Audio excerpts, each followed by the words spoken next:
Hello everyone, welcome to my channel. आज की इस वीडियो में हम एक केस के बारे में डिस्कस करेंगे और उस केस का नाम है Kirti and another versus oriental insurance company limited. ये case motor vehicle accident claim से रिलेटेड है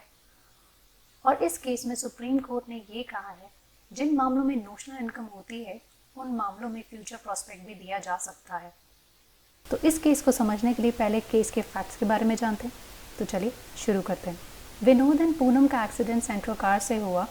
12/4/2014 को। फिर एक एफआईआर रजिस्टर्ड करी गई ड्राइवर के अगेंस्ट, जो सेंट्रल कार चला रहा था उस ड्राइवर के against under section 279 and 304 of IPC. फिर एफआईआर रजिस्टर्ड की गई ड्राइवर के खिलाफ under section 279 and 304 of IPC और एक आई विटनेस की स्टेटमेंट भी रिकॉर्ड करी गई एविडेंस के तौर पे ये प्रूव करने के लिए कोर्ट के सामने कि रैश ड्राइविंग और नेग्लिजेंस दोनों ही कार ड्राइवर की तरफ से हुए हैं। सब्सिक्वेंटली एक क्लेम पिटिशन भी फाइल करेगी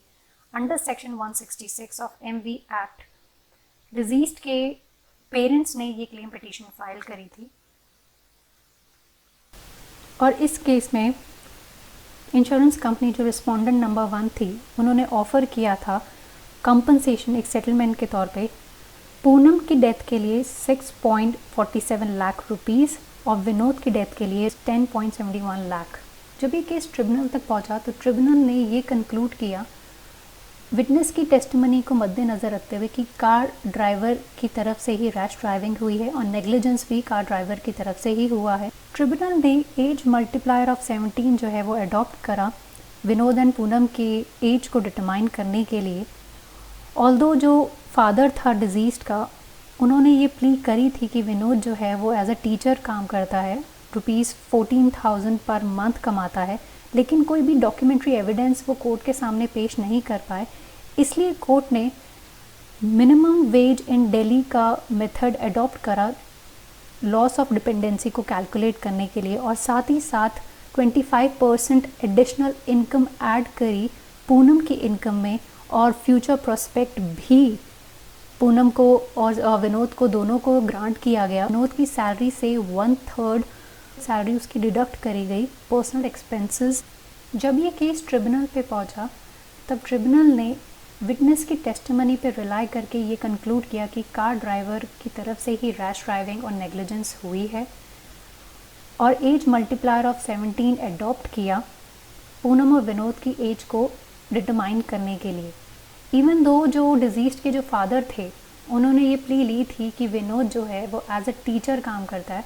और ₹14,000 पर मंथ कमाता था, लेकिन वो एक डॉक्यूमेंट्री एविडेंस पेश नहीं कर पाए कोर्ट के सामने। इसलिए ट्रिब्यूनल ने लॉस ऑफ डिपेंडेंसी को कैलकुलेट करने के लिए मिनिमम वेज इन दिल्ली का मेथड अडॉप्ट करा एंड 25% एडिशनल इनकम ऐड करी पूनम की सैलरी में एंड फ्यूचर प्रोस्पेक्ट भी ग्रांट करा विनोद एंड पूनम दोनों को। एंड विनोद की सैलरी से 1/3 सैलरी डिडक्ट करी गई उसकी पर्सनल एक्सपेंसेस को लेके और ट्रिब्यूनल ने ₹40.71 लाख अवार्ड करे दोनों डिजीज के क्लेमेंट्स को। ये कॉम्पिटिशन जो चैलेंज किया गया था रिस्पोंडेंट इंश्योरेंस की तरफ से हाई कोर्ट के सामने इस ग्राउंड पे कि जो ट्रिब्यूनल ने मिनिमम वेज इन दिल्ली का मेथड अडॉप्ट करा था विनोद की इनकम को डिटरमाइन करने के लिए, वो पूरी तरह से गलत था क्योंकि कोई प्रूफ ही नहीं था कि जो डिजीज्ड है वो दिल्ली में काम करता था जबकि वो हरियाणा में रहता था। इसलिए हरियाणा का मिनिमम वेज मेथड अडॉप्ट करना चाहिए था ट्रिब्यूनल को। और दूसरी चीज़ रिस्पोंडेंट इंश्योरर ने ये भी प्रेड किया कि जो फ्यूचर प्रोस्पेक्ट दोनों डिजीज्ड को दिया गया है वो रिवर्स किया जाए और पूनम की सैलरी से कोई भी डिडक्शन नहीं हुई है उसकी पर्सनल एक्सपेंस को लेके वो भी रिवर्स करी जाए, कंपनसेशन आधा करा जाए इस ग्राउंड पे कि कंट्रीब्यूटरी नेग्लिजेंस हुआ है। हाई कोर्ट ने इन सारी चीज़ों को मद्देनज़र रखते हुए पूनम की इनकम से 1/3 इनकम डिडक्ट करी उसकी पर्सनल एक्सपेंसेस से, फ्यूचर प्रोस्पेक्ट दोनों डिजीज्ड को डिनाई कर दिया गया। लेकिन सारे फैक्ट्स एंड सर्कमस्टांसेस को देख के पूनम की कंट्रीब्यूशन को देख के उसके हाउस होल्ड की तरफ 25% एडिशनल इनकम ऐड करी गई उसकी सैलरी में एंड हाई कोर्ट ने कंपनसेशन जो है ब्रॉट डाउन कर दिया टू ₹22 लाख। जब ये केस सुप्रीम कोर्ट के पास आया तब सुप्रीम कोर्ट ने सारे फैक्ट्स एंड सर्कमस्टांसेस को मद्देनज़र रखते हुए, हर चीज़ को एनालाइज करते हुए ये कहा कि जो पूनम एंड विनोद की इनकम के बीच में जो डिफरेंस है वो एक तो इनकन्सिस्टेंट है, वो अनजस्टिफाइड है, और हाई कोर्ट ने अनस्किल्ड मिनिमम वेज का मेथड जो अडॉप्ट करा है विनोद की इनकम को डिटरमाइन करने का, वो भी अनजस्टिफाइड है। कोर्ट ने ये भी एनालाइज किया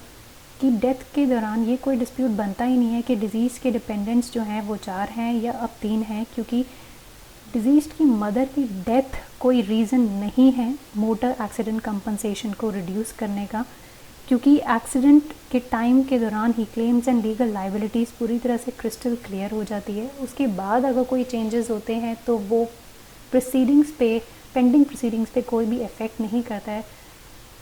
जिस तरह से क्लेमेंट्स जो हैं पूरी तरह से रिलाई नहीं हो सकते हैं मिनिमम वेजेस के इंक्रीज़ होने में या डिक्रीज़ होने में, और रिस्पोंडेंट इंश्योरर इस चीज़ का बेनिफिट नहीं ले सकता है कि प्रोसीडिंग्स के दौरान, पेंडिंग प्रोसीडिंग्स के दौरान अगर डिजीज़ का कोई भी डिपेंडेंट है उसकी डेथ हो जाती है। इसी तरीके से अगर पार्टीज़ के दोनों में से कोई भी काउंसिल कंसेशन देते हैं लॉ में, तो ये लीगली सेटल्ड है कि एडवोकेट्स जो हैं वो लीगल राइट्स को थ्रो अवे नहीं कर सकते हैं, और ना ही वो ऐसे किसी अरेंजमेंट में जा सकते हैं जो लॉ के अगेंस्ट हो। सुप्रीम कोर्ट ने ये भी कहा जो भी कॉम्पनसेशन अवार्ड करी जाएगी वो जस्ट, रीजनेबल और गाइडेड होएगी by the principle of fairness, equity and good conscience से। इन सारी चीज़ों को मद्देनज़र रखते हुए कोर्ट ने विनोद एंड पूनम की इनकम से 1/4 ऑफ इनकम डिडक्ट करी गई पर्सनल एक्सपेंसेस को लेके। सुप्रीम कोर्ट ने इन सारी चीज़ों को ध्यान में रखते हुए जो ट्रिब्यूनल एंड हाई कोर्ट का डिसीजन था विनोद और पूनम की इनकम से 1/3 इनकम डिडक्ट करी गई थी, उसको रिवर्स किया और विनोद और पूनम की इनकम से सिर्फ 1/4 ऑफ उनकी इनकम जो है डिडक्ट करी गई पर्सनल एक्सपेंसेस से। सुप्रीम कोर्ट ने एक्सीडेंट के सारे सर्कमस्टांसेस एंड फैक्ट्स को मद्देनज़र रखते हुए, विनोद की क्वालिफ़िकेशन को देखते हुए और जिस तरह से वो अपनी स्टैंडर्ड ऑफ लिविंग जो है अपनी फैमिली के लिए मेंटेन रखता था, अपने लिए मेंटेन रखता था, इन सारी चीज़ों को मद्देनज़र रखते हुए minimum ways of skilled workers in state of Haryana का मेथड अडॉप्ट करा और विनोद की इनकम के केस में अप्लाई किया। सुप्रीम कोर्ट ने हाई कोर्ट के इस डिसीजन को भी अनफेयर कहा, जिसमें हाई कोर्ट ने फ्यूचर प्रोस्पेक्ट जो है दोनों डिजीज़ को डिनाई करा था, और कोर्ट ने ये कहा कि जिस इनकम का एविडेंस होता है, जिस इनकम का प्रूफ डॉक्यूमेंट्री एविडेंस होता है और जिस इनकम को कोर्ट डिटरमाइन करती है सारे फैक्ट्स एंड सर्कमस्टांसेस को मद्देनज़र रखते हुए, गेस वर्क करती है सारे फैक्ट्स एंड सर्कमस्टांसेस को मद्देनज़र रखते हुए, उन दोनों के बीच में कोई भी डिस्टिंक्शन होता ही नहीं है, क्योंकि दोनों सिचुएशन सेम फुटिंग पे ही स्टैंड करती है। इसलिए कोर्ट ने ये कहा कि इन केस अगर डिजीज़्ड सेल्फ एम्प्लॉयड है या फिर उसकी फ़िक्स सैलरी है, तो उसकी एस्टैब्लिश इनकम में से 40% एडिशन किया जाएगा अगर उस डिजीज़ की एज 40 ईयर से कम है, और 25% एडिशन किया जाएगा अगर डिजीज़ की एज 40 to 50 ईयर्स के बीच में है, और 10% एडिशन किया जाएगा जहाँ पे डिज़ीज़ जो है वो 50 और 60 साल के बीच में है। तो ये जो मेथड है कंप्यूटेशन का, किसी भी एस्टैब्लिश इनकम को निकालने का, ये मेथड जो है वो अप्लाई किया जाएगा इस केस में। तो सुप्रीम कोर्ट ने टोटल कॉम्पनसेशन जो अवार्ड किया है वो ₹33.20 लाख किया है विद 9% इंटरेस्ट पर एनम के साथ। इस केस में जस्टिस NV रमना ने अपनी तरफ से एक सेपरेट जजमेंट दी है, और कुछ ऐसे ऑब्जर्वेशंस हैं जो हाउसवाइफ के नोशनल इनकम से रिलेटेड है, फ्यूचर प्रॉस्पेक्ट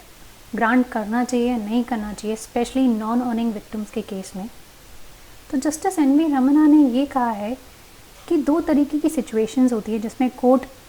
विक्टिम की नोशनल इनकम को डिटरमाइन करता है। पहली सिचुएशन वो होती है जिसमें विक्टिम एम्प्लॉयड तो होता है, वो उसकी एक फिक्स सैलरी या फिर वो सेल्फ एम्प्लॉयड होता है, लेकिन क्लेमेंट्स ये प्रूव नहीं कर पाते उसकी एक्चुअल इनकम क्या है कोर्ट के सामने। ऐसे सिचुएशन में कोर्ट जो है अपना गेस वर्क करता है, गेस करता है कि विक्टिम की इनकम क्या होगी on the basis of facts and circumstances of the case, या ऑन द बेसिस ऑफ कि उसकी स्टैंडर्ड ऑफ लिविंग कैसी थी, उसका क्वालिफिकेशन क्या है, और अगर वो उस फील्ड में काम करता तो वो कितना जनरली अर्न करता। तो ये सारी चीज़ों को, इन सारे फैक्टर्स को कंसिडर करके वो विक्टिम की इनकम को डिटरमाइन करते। दूसरी सिचुएशन वो होती है जिसमें विक्टिम जो होता है वो नॉन अर्निंग विक्टिम होता है, जैसे स्टूडेंट हो गया, होम मेकर्स हो गए, चाइल्ड हो गया। ऐसे केसेस में कंपनसेशन को क्वांटिफाई करना थोड़ा डिफ़िकल्ट हो जाता है कोर्ट के लिए। वो केसेस जिसमें विक्टिम्स जो होते हैं नॉन अर्निंग विक्टिम्स होते हैं, उन केसेस में स्पेशली होम मेकर्स के केसेस में कोर्ट कंपनसेशन ग्रांट करती है सिर्फ पेक्यूनरी बेसिस पे। और ये बहुत सारे ऐसे न्यूमरस ओकेजन्स पे कोर्ट ने, जिसमें विक्टिम्स जो हैं वो होम मेकर्स हैं, उनके लिए कंपनसेशन ग्रांट किया पेक्यूनरी बेसिस पे ही। सुप्रीम कोर्ट ने ये भी कहा है कि इंडियन कोर्ट्स जो हैं उन्होंने हाउस वाइफ का जो कंट्रीब्यूशन होता है अपने घर की तरफ, अपनी फैमिली की तरफ, उनके जो सर्विसेज होते हैं हाउस होल्ड अफेयर्स के मैनेज जैसे वो करती हैं, उन सब की तरफ जो उनका कंट्रीब्यूशन है, इंडियन कोर्ट्स ने उनके कंट्रीब्यूशन को रिकग्नाइज़ किया है। इंडियन कोर्ट ये भी जानता है कि वो इनवैल्यूएबल है और ना ही उनको पैसों से उनकी तुलना की जा सकती है। जिस तरीके से एक हाउसवाइफ जो है अपने बच्चों को प्यार देती है, अपने हस्बैंड को संभालती है, और जिस तरह से हाउस होल्ड अफेयर्स को मैनेज करती है, वो सारी चीज़ें, वो सारी सर्विसेज जो है वो एक उसकी तुलना जो है वो मनी से कैलकुलेट नहीं करी जा सकती, उसकी मनी से पैसों से उसकी तुलना नहीं करी जा सकती है। Most of the house hold work जो होता है वो वुमेन करती है एज़ कम्पेयर टू मैन। तो जो हाउस मेकर होती है वो ज़्यादातर अपनी पूरी फैमिली के लिए खाना बनाना, ग्रॉसरीज़ को मैनेज करना, शॉपिंग, हाउस होल्ड शॉपिंग करना,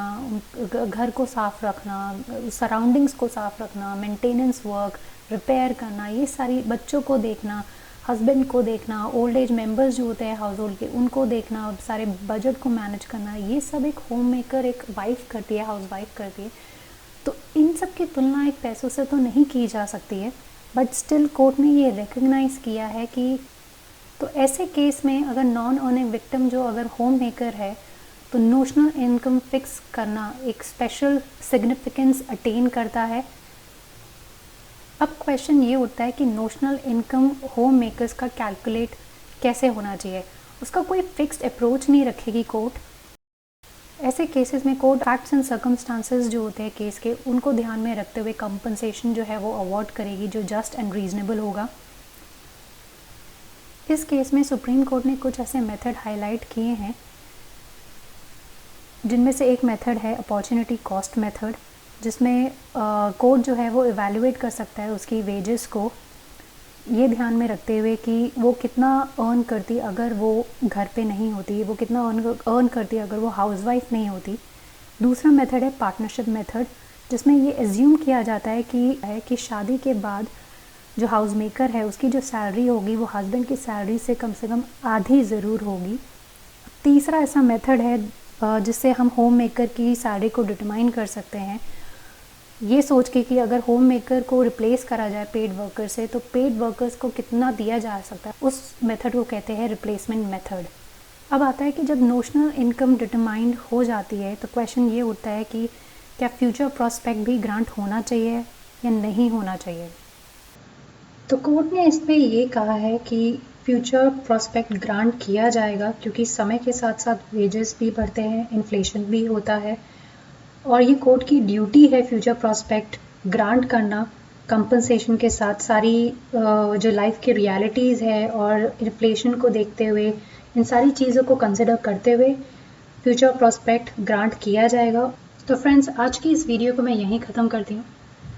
अगली बार फिर मिलूँगी एक नई वीडियो के साथ, और अगर आपने मेरे चैनल को सब्सक्राइब नहीं किया है तो प्लीज़ करिए। तब तक के लिए बाय बाय।